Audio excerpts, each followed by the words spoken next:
Баршаңызға сәлем. Бүгін мен сіздерге бөдене жұмыртқасын тұтынудың адам ағзасына пайдасы жайлы айтатын боламын.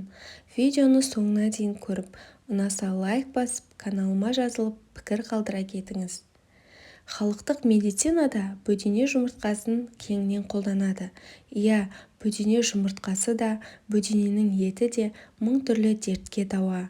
Адамның ойлау қабілетін арттырып, ағзаны түрлі жұқпалы аурулардан қорғайды. Ал дәмі тіл үйіреді, әрі тойымды.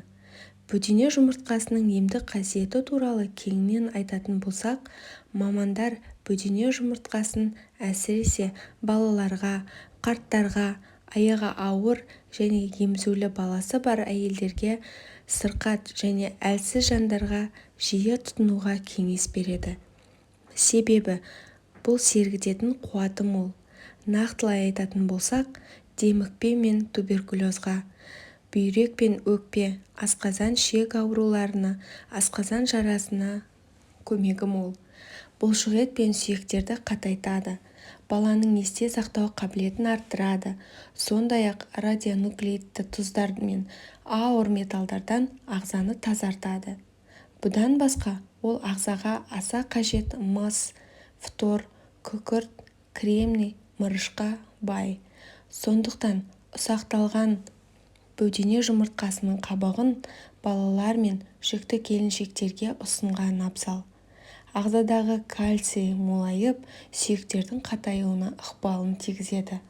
Ал жұмыртқасының құрамындағы лецитин заты қандағы холестеринді төмендетеді.